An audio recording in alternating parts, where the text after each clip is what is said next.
చూస్తున్నాం Kurnool bus accident లోని ఇప్పటికే 19 మంది చనిపోయినట్టు కూడా తెలుస్తోంది.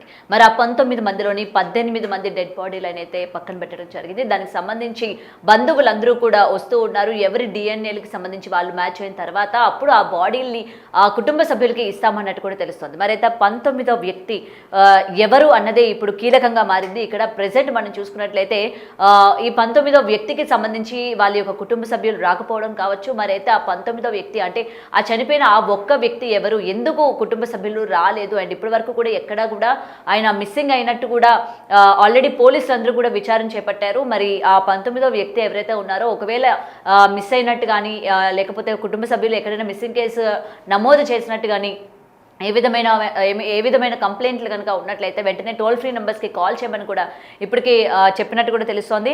అయితే ముఖ్యంగా టికెట్ బుక్ చేసుకొని కూడా ఒక వ్యక్తి ఈ బస్సు ఎక్కకుండా మిస్ అయినట్టు కూడా తెలుస్తోంది. అయితే అతని ప్లేస్లోనే వితౌట్ ఎనీ రిజర్వేషన్ ఈ వ్యక్తి ఆరంగర్లో ఎక్కినట్టు కూడా తెలుస్తోంది. అయితే రిజర్వేషన్ చేసుకున్న తర్వాత ఒక్క ఆయన ఏమనుకున్నాడో ఏమో, ఎందుకు మిస్ అయిందో తెలియదు కానీ నిజంగా అతను అదృష్టవంతుడని చెప్పాలి. లేకపోతే అలాంటి సిచ్యువేషన్లోని కనుక ఆయన్ని ఊహించుకున్నట్లయితే అసలు ఇవాళ పరిస్థితి ఏ విధంగా ఉండేది అని చెప్పి ఈ వార్త విన్న తర్వాత ఆయన కూడా ఎంతో ఆనందం వ్యక్తం చేసి ఉంటాడు. ఎందుకంటే లాస్ట్ మినిట్లో బస్సు ఎక్కాల్సిన సమయంలోని తను రిజర్వేషన్ క్యాన్సిల్ చేసుకోవడం కావచ్చు, లేకపోతే బస్సు ఎక్కకుండా ఆగిపోయిన కారణాలు ఏమైనా అయి ఉండొచ్చు. బట్ ఆయన అదృష్టవంతుడని చెప్పుకోవాలి. మరి అటువంటి క్యాన్సిల్ అయిన రిజర్వేషన్లోని ఇంకొక వ్యక్తి వితౌట్ ఎనీ రిజర్వేషన్ అంటే ఎటువంటి టికెట్ తీసుకోకుండా ఎటువంటి రిజర్వేషన్ చేసుకోకుండా తన ప్లేస్లోని ఎక్కి ఈరోజు ఇలాగా చనిపోవడం అనేది నిజంగా చాలా దౌర్భాగ్యమని చెప్పాలి. అంటే అదృష్టం అన్నది ఏ విధంగా ఆ వ్యక్తికి ఉంది అన్నది ఇక్కడ మనకి క్లియర్గా చూడొచ్చు. మరి అయితే ఇక్కడ రిజర్వేషన్ చేసుకోకపోవడం వల్లనే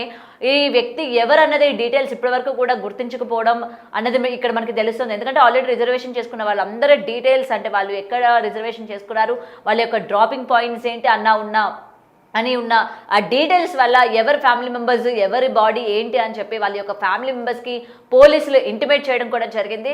మరి అయితే ఎటువంటి రిజర్వేషన్ లేకపోవడం వల్ల ఆ వ్యక్తి ఎవరు, ఆ ఒక్క వ్యక్తి ఎవరు, అసలు అతను అక్కడ ఎక్కిన తర్వాత అసలు ఇంట్లోనే ఎవరికైనా చెప్పారా, లేకపోతే కుటుంబ సభ్యులకు ఏమైనా ఈయన దూరంగా ఉన్నారా, ఈయన బెంగళూరు వెళ్లాల్సి వస్తోందా, లేకపోతే ఈయన ఏమైనా జాబ్ చేస్తున్నారా, లేకపోతే ఏమైనా స్టూడెంటా అన్న దానిపైన కూడా ఇవాళ విచారణ చేపట్టారు. ముఖ్యంగా ఆల్రెడీ ఒక వ్యక్తి వెళ్ళినట్టు కూడా తెలుస్తుంది. మరి డిఎన్ఏ కనుక మ్యాచ్ అయినట్లయితే అప్పుడు బాడీని వాళ్ళకి అందజేస్తామన్నట్టు కూడా పోలీసులు ఇప్పటికీ చెప్పినట్టు కూడా తెలుస్తుంది. సో ఏది ఏమైనా ఇప్పటికీ రిజర్వేషన్ చేసుకొని కూడా చివరి నిమిషంలోని బస్సు ఎక్కకుండా బతికిపోయిన వ్యక్తి నిజంగా చాలా సేఫ్ అనే చెప్పాలి. మరి దీనికి సంబంధించి ఆ వ్యక్తి ఎవరు, లాస్ట్ మినిట్లోని రిజర్వేషన్ లేకుండా ఎక్కిన వ్యక్తికి సంబంధించిన బంధువులు వచ్చారా లేదా అనే వివరాలు తెలుసుకుందాం. మా ప్రతినిధి శ్రీరామ్ లైవ్లో ఉన్నారు. సమయంలో మద్యం సేవించి ఈ యొక్క రోడ్డు ప్రమాదానికి గురైంది. రోడ్డు డివైడర్ను ఢీకొట్టడంతో బలంగా తలకు గాయాలు కావడం, అక్కడికక్కడే మృతి చెందినట్లు కూడా డాక్టర్లు నిర్ధారించారు.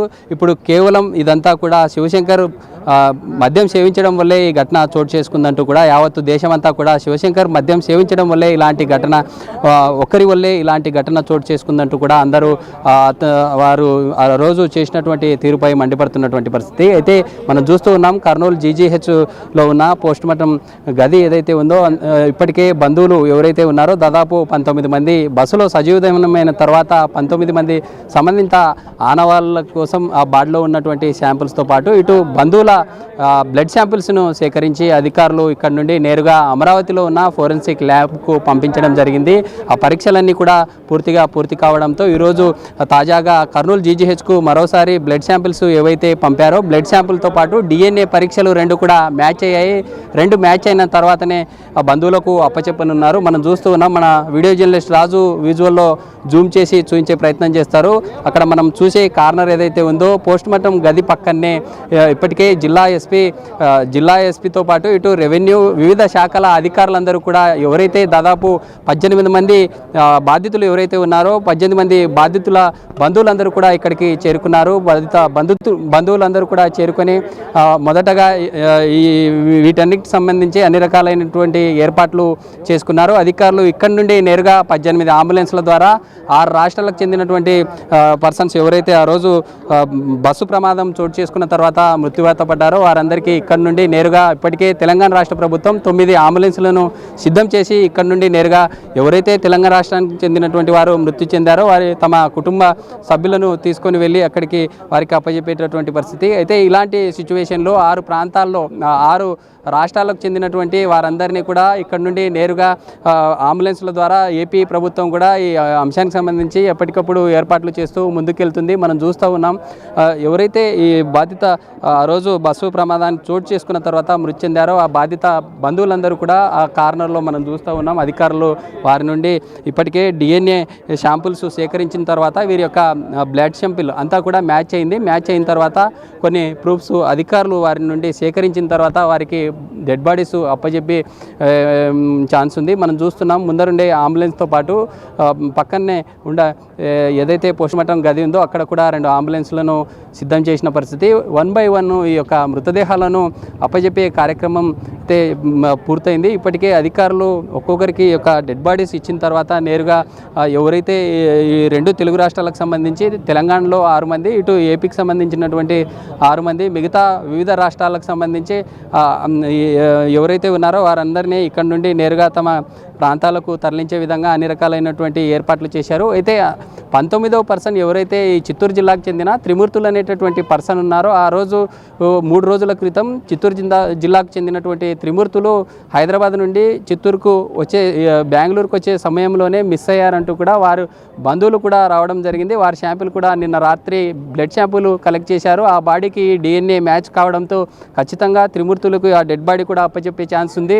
లేని పక్షంలో ఒకవేళ DNA పరీక్షలు మ్యాచ్ కాకపోతే ప్రభుత్వ అధికారులే లాంఛనంగా ఈ యొక్క కార్యక్రమం చేపట్టే ఛాన్స్ ఉంది. అయితే ఈ ఘటనకు సంబంధించి ఇప్పటికే కొద్దిసేపటి క్రితమే జిల్లా SP కూడా ఒక ప్రెస్ నోట్ రిలీజ్ చేశారు. ఈ ఘటనకి పాల్పడినటువంటి బైక్ రైడర్ ఎవరైతే ఉన్నారో శివశంకర్ మద్యం సేవించడం వల్లే ల్యాబ్ నుండి టెస్ట్లో క్లియర్గా అందులో వచ్చాయంటూ చెప్పినటువంటి పరిస్థితి. ఎందుకంటే సోషల్ మీడియాలో అనేక రకాల అంశాలు మాధ్యమాల్లో వస్తూ ఉన్నాయి. మద్యం సేవించారని కొందరు, సేవించలేదని మరికొందరు. అయితే రీజనల్ ఫోరెన్సిక్ ల్యాబ్ అధికారులు క్లియర్గా మెన్షన్ చేశారు. ఆ రోజు అతని పోస్ట్మార్టం రిపోర్ట్లో కంప్లీట్గా డాక్టర్సు పరీక్షిస్తే అందులో అతని శాంపిల్స్ ఏవైతే తీశారో అందులో మద్యం సేవించి డ్రైవింగ్ చేశారంటూ కూడా వారు ఇవ్వడంతో అందరూ కూడా షాక్కు గురైనటువంటి పరిస్థితి. అయితే ఈ ఘటనకు సంబంధించి ఇప్పటికే పోలీసులు ఏదైతే ఆ రోజు రాత్రి 2 గంటలకి కర్నూలు సమీపంలో ఉన్న లక్ష్మీపురం గ్రామం నుండి నేరుగా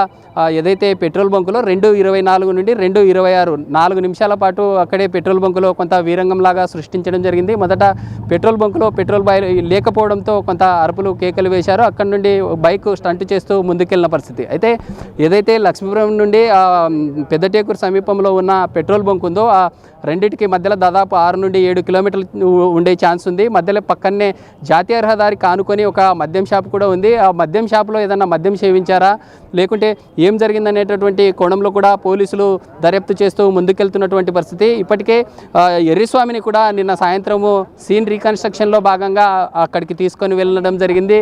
ఎర్రిస్వామి అసలు పోలీసులకు ఇచ్చినటువంటి వాంగ్మూలం ఆధారంగా ఇంకా పోలీసులు ముందుకెళ్తున్నారు. ఎందుకంటే ఇటు పోలీసులు ఎర్రిస్వామి నుండి తీసుకున్నటువంటి వాంగ్మూలంతో పాటు ఇటు వచ్చే ఏదైతే బస్సు డ్రైవర్ ఆ రోజు జరిగిన ఘటనలో కేవలం జరిగిన ఇన్సిడెంట్లో పెద్ద మొత్తంలో మనం ఆ రోజు చూసుకున్నట్లయితే కేవలం బస్ డ్రైవర్తో పాటు అక్కడ ఉండే ఎర్రిస్వామి ఇటు బైక్ నడుపుతూ మరణించినటువంటి ఈ ముగ్గురికి మాత్రమే అక్కడ ఏం జరిగిందనేటటువంటి అంశాలు తెలిసే ఛాన్స్ ఉంది. ఇప్పటికే ఎర్రిస్వామి స్టేట్మెంట్ అంతా కూడా రికార్డ్ చేశారు. మనం విజువల్లో చూస్తున్నాం. జిల్లా కలెక్టర్ సిరి కూడా స్వయంగా ఇప్పటికే జిల్లా SP విక్రాంత్ పాటిల్తో పాటు జిల్లా కలెక్టర్ సిరి అందరూ కూడా అధికారుల సమన్వయంతో ఆ డెడ్ బాడీస్ అప్పగించే కార్యక్రమంలో అందరూ అధికారుల సమన్వయంతో ముందుకెళ్తున్నటువంటి పరిస్థితి. అయితే ఎర్రిస్వామి స్టేట్మెంటు రికార్డ్ చేస్తూ ఉన్నారు. ఇటు బస్ డ్రైవర్ అసలు ఏం చెప్తా ఉన్నారు, ఎందుకు ఆ ఘటన చోటు చేసుకోవాల్సి వచ్చింది, ఒకవేళ బస్సు డ్రైవరు ఆ బైక్ ఏదైతే రోడ్డు మీద పడి ఉందో ఆ బస్సు వెళ్ళే క్రమంలో కొంత అదుపు చేసి ఉంటే ఈ 19 మంది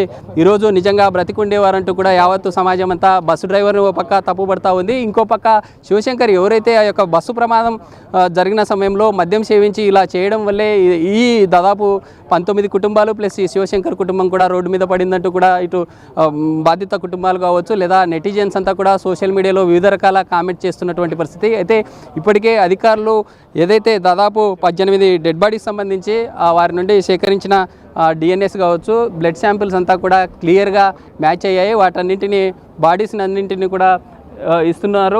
వాటితో పాటు మనం చూస్తూ ఉన్నాం కార్నర్లో ఉండే అంబులెన్స్ ఏవైతే ఉన్నాయో అంబులెన్స్లో 18 ప్రాంతాలకు 6 రాష్ట్రాలకు ఇచ్చే విధంగా అధికారులు అయితే అన్ని రకాలైనటువంటి చర్యలు తీసుకోవడంతో పాటు రాష్ట్ర ప్రభుత్వం ఈ జరిగిన ఘటన ఏదైతే ఉందో ఘటన జరిగిన తర్వాత సీరియస్గా ముందుకెళ్ళిన తర్వాత హుటాహుటిన ఈ యొక్క ఏదైతే DNA సంబంధించినటువంటి పరీక్షలకు పంపించిన తర్వాత చాలా అధికారుల సమన్వయంతో ఈ విధంగా రిజల్ట్ రావడం పట్ల ఎవరైతే బాధిత బంధువులు ఉన్నారో వారు కూడా యొక్క మృతదేహాలకు సంబంధించి ఇప్పటికే 3వ రోజు గడుస్తూ ఉంది. 3వ రోజు తమ మృతదేహాలను తీసుకెళ్ళడం కోసం ఎదురు చూస్తున్నటువంటి పరిస్థితి. అయితే ఈ ప్రాంతం అంతా కూడా కొంత కన్నీటి పర్వంతం అవుతున్నటువంటి పరిస్థితి. బంధువులంతా కూడా ఆ రోజు జరిగిన ఇన్సిడెంట్ ఏదైతే ఉందో ఆ ఇన్సిడెంట్ నుండి కోలుకోలేనటువంటి పరిస్థితుల్లో ఉన్నటువంటి పరిస్థితి వస్తుంది. సో ఇప్పటికే చూస్తూ ఉన్నాము 19 వ్యక్తులకి సంబంధించి మొత్తం కూడా కుటుంబ సభ్యులు రావడం జరిగింది. సో వచ్చిన తర్వాత వాళ్ళ యొక్క DNA టెస్టులు కూడా సేకరించిన తర్వాత కుటుంబ సభ్యులు డిఎన్ఏకి కనుక మ్యాచ్ అయినట్లయితే వాళ్ళకి ఆ బాడీని అప్పగిస్తామని చెప్పి పోలీసులు ఇప్పుడే చెప్పడం జరిగింది. మరి అయితే 19వ వ్యక్తికి సంబంధించి కూడా కుటుంబ సభ్యులు వచ్చారు అని అంటున్నారు. మరి డిఎన్ఏలు మ్యాచ్ అయిన తర్వాత వాళ్ళకు కూడా అందజేస్తాము, లేకపోతే ఎటువంటి కుటుంబ సభ్యులు కానీ అంటే ఎవరు కూడా రాకపోయినట్లయితే ప్రభుత్వమే లాంఛనాలతోని వాళ్ళకి కార్యక్రమాలన్నీ కూడా చేస్తారు అని కూడా తెలుస్తోంది. సో ఏది ఏమైనా కూడా ఇటువంటి ముఖ్యంగా శివశంకర్ మద్యం సేవించడం వల్లే ఇంత దారుణమైన ఘటన చోటు చేసుకుంది అన్నట్టు కూడా మనకి ఇప్పటికీ రిలీజ్ అయిన CCTV ఫుటేజెస్ కనుక చూసుకున్నట్లయితే క్లియర్గా కనిపిస్తుంది. సో తను ఏ విధంగా బండి డ్రైవ్ చేశారు, ఏ విధంగా తను ఎంత డ్రింక్ చేస్తున్నారు, తన బండి డ్రైవ్ చేయలేని సిచ్యువేషన్స్కి సంబంధించిన ఫుటేజ్ కూడా మనం స్క్రీన్ పైన చూడొచ్చు. మరి ఇలాంటి వ్యక్తి ఈ విధంగా చేయడం వల్ల ఈరోజు ఎంతోమంది ప్రాణాలు కోల్పోయిన పరిస్థితులు ఏర్పడ్డాయని చెప్పి సోషల్ మీడియాలో పెద్ద ఎత్తున మాట్లాడుతున్న పరిస్థితులు కూడా మనం చూస్తూ ఉన్నాం.